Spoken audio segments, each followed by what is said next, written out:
And I'm quite curious what's up with this meta plot Celestia and Luna hint at.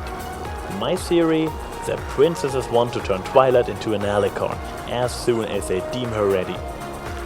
Not that I really hope or believe this, but I want to be able to say I called it if this meta plot actually should turn out this way. This is the end. Twilight? Is that you?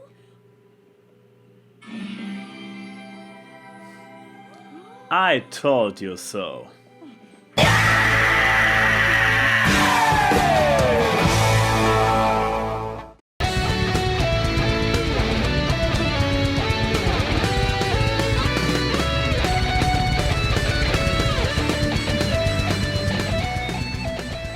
Hello out there, this is the TheAnYPony and welcome to my review of Magical Mystery Cure. Wow, this was one kind of an episode. It was so dense, and it was the season's finale, and the Alicorn Twilight episode. Oh boy, this sounds like quite a big one for me to cover. Which is why you need my help. Fiddling horse apples, what the buck? Who in Tartarus is talking? That'll be me, the voice of reason, fellow pony reviewer coming to help you out. Voice of what now? Reason, maybe you see my reviews. Oh yeah, I remember. You're the guy that said Vital Gossip sucks. Oh, thanks, I think I just lost subscribers to... No, wait, gain subscribers, thanks! Well, you're welcome? Anyways, where are you? I can't see you, and it took me 3 years to get rid of all the other voices I've been hearing. Hello, voice of reason. Can't see me because I have no physical form. That's what all the other voices said as well. I refuse to talk to you under these circumstances anymore. Okay, fine. Is this better? I guess? So, you are here to review this episode with me. Well, it is internet law. Once two reviewers talk about the same material, those reviewers must collaborate on something together. Well, you are called Voice of Reason, so I guess you must be right on this one. So okay, Magical Mystery Cure, or Coronation Day as it was called during the advertisements. Well, actually if you think about it, there are really two stories in here. The Mystery Cure and the Coronation. Agreed! This is like 2 arcs crammed into one 20-minute episode. I think we should do with this review what should have been done in regards to this episode in the first place. Make this a 2-parter and look at the 2 stories separately. In that case, let's talk about the first part with every pony's cutie mark getting switched. Still creeped out, huh? What? No, everything's fine. Okay, review. I guess the first thing that comes to mind in regards to the first part of this episode are all the songs. I personally... Whoa. What are you doing? Reviewing an episode? No. You need to establish some sort of structure. What's the story? By talking about the songs, you just go off on a tangent and confuse the audience. Really? Yeah, my reviews always establish some sort of structure. Okay. I usually drive on chaos, but, well, let's try it your way. Very well, Discord. He called me Discord. So, my reviews usually go as follows. First, I talk about story, which includes its structure as well as character development. Then I talk about the technical side, which includes animation, art style, and music. Then we have entertainment value, which includes humor or emotion and overall investment in the episode. Then we have the moral and how well it translates throughout the episode, or in this case, the season. Hey, did you realize the first letter spells stem? Moving on. So, the synopsis. It's a beautiful day in Ponyville, Twilight is singing, everyone is happy, Spike wants to go back to sleep, everything is okie dokie Loki. And there's Derpy. What? Where? There have already been 2 appearances. Look. Oh, neat. Anyway, everything is fine until Rainbow Dash splashes Twilight with rain and... Wait, why is Rarity controlling the weather? Duh, because she has Rainbow Dash's cutie mark and passed. Then where the hey is Rainbow Dash? Why isn't she controlling the weather? That's what she said. Twilight. That's what Twilight said. Literally. Where is Rainbow Dash? Don't look at me like this with your cloudiness. I wish I had a face so I could perform a face palm. Well, anyways.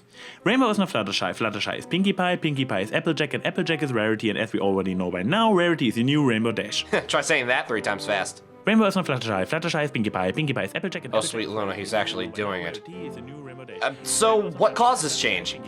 Well, Celestia sent Twilight Starswirl the Bearded's book from the Crystal Empire 2-parter that had an unfinished spell Twilight is tasked to complete.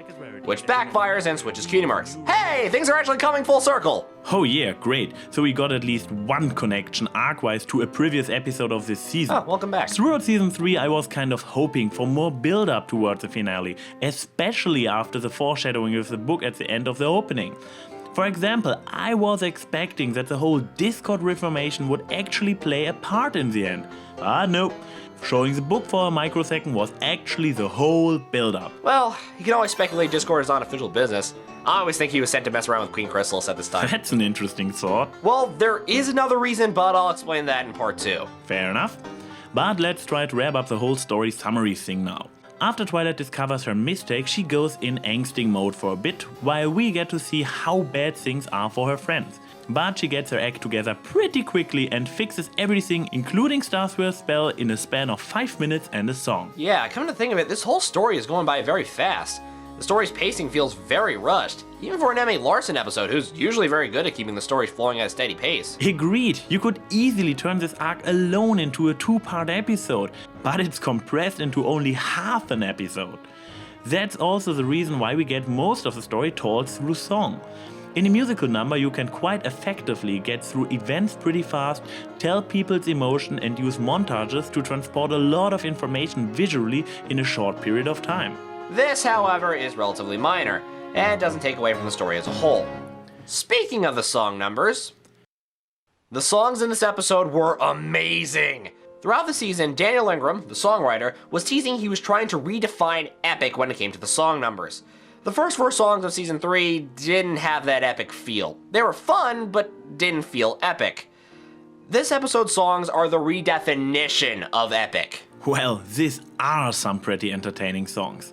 From the very cheerful opening song to a very musical-like number, What My Cutie Mark Is Telling Me, to the really melancholic I've Got to Find a Way, and finally to the upbeat showstopper A True True Friend, which many people felt reminded of the Smile song. They are all pretty good. If I had to choose a personal favorite, it would be the Cutie Mark song. I just enjoy the awkward tone it has. Even so, I don't really like the use of the word destiny in it, but let's get into this later. Interesting choice, but I've gotta go with I've Gotta Find a Way. Even though I love all the songs, this one in particular feels the most epic. The other songs in the episode you can probably hear in any episode of the series.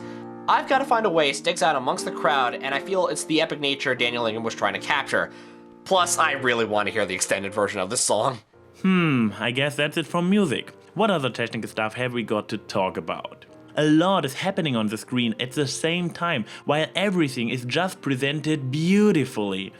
Just look at the acrobatics all the ponies do during the musical numbers, or on the detail they put into all these animals rampaging through Flutterday's cottage. Don't invoke the fanfic, people! Well, this is one thing. It's pretty cool Vinyl got another cameo, but the front view of her hair looks just so poofy? I know the writers are not supposed to check out fanfictions, but does the same apply to the animators? They could have taken some nice inspiration from DeviantArts here. As for art style, the big technique I've been clamoring about this entire season is here. The use of shadow and the emotion it brings. The Crystal Empire's use of shadow invoked the importance of a dire situation. Sleepless in Ponyville's use of shadow was used to invoke fear. Magical Mystery Cure's use of shadow invokes depression and somberness when Twilight experiences apotheosis from Joseph Campbell's monomyth. Not only that, but the murky, rainy look of some of the scenes really complements those emotions. On the subject of emotion, I think this episode gave us more feels than in Sleepless in Ponyville. What? You dare question the emotionalness of Sleepless in Ponyville? Well, yeah, you actually got a point there. While the previous episode managed to hit the right spots for me humor-wise and in regards of aww, this one gives me an emotional roller coaster ride, but in a good way. I get to experience so contrary strong feelings in such a short time, supported by the already mentioned songs. It's pretty amazing. So, what was the last part of your structure again? That would be the moral and how well it connects with the story. Oh, right. Well, as we established earlier, this season's finale actually consists of 2 stories. The first one, the actual magical mystery cure, because there is no curing whatsoever in the coronation part, except you count not being an alicorn as something that needs to be cured. This story even has its own standalone moral. By being there for the ones close to you, in other words, by being a true friend who helps a friend in need, you may discover something about yourself, maybe even your true purpose in life. Or as Twilight puts it, I may not be able to remind them of who they are, but I can show them what they mean to each other. They'll find the part of themselves that's been lost so they can help the friend they care about so much. and by the way, I avoided using the word destiny there on purpose, because it was kind of misused in this episode. Looks like I have to enter the whole "is the MLP universe driven by destiny" discussion DigiBrony started after all. In the earlier episodes of this show, it was stated that every pony has his or her special talent, which they can show off in form of their cutie mark as soon as they discover it. Now in this episode, especially during the cutie mark song, they switch the phrase special talent with the word destiny. I guess this has been done to give the whole arc a more epic feel, being the one big Alicorn creating finale. But this decision seems terribly wrong in my eyes. Let me explain how I see it. Everybody, human as well as pony, has a different individual set of talents, and that the ponies are supposed to have this one big special talent sounds fine to me. But having a special talent does not equal that you are destined to live your life putting it to use until you die. You will probably feel good about using it because you are good at what you are doing, but you would do it on your own and still be an individual with a free will, and not a puppet led down a predetermined path by cosmic forces. Exactly. This brings up a very familiar argument about destiny with the famous philosopher John Locke. Locke once said we don't start off as good or evil as we are born, but rather we start off as a tabula rasa, or blank slate. It is by our outside experiences that determine which path we choose. This is reflected in the show with the acquisition of cutie marks. All ponies start off as a blank slate, or blank flank in this case, and through their experiences determine what their ultimate goal will be. Once they reach that goal, the cutie mark will appear on their flank. Yes! And what does this mean for the current episode? The dilemma Twilight's friends are in at the beginning would have worked the same way if they simply believed that their cutie marks tell them about their special talent, especially since it is established that their memories had been altered by the spell as well. Putting destiny or an all-powerful godlike being, I am looking at you, Antony C, into a story takes away all the conflict, tension, as well as individual achievements and growth. Well, basically I concur with BronyCurious on all his points he made in his video on this topic. So for a further in-depth look what my feelings are about destiny in MLP, as well as in general, just watch his video. Well, I think it's time to address the 800-pound gorilla in the room, Alicorn Twilight. We were anxiously anticipating the arrival of what we thought would break the show, but we were generally surprised by the outcome. When Twilight finished Star Swirl's spell, it was time for the transformation. And...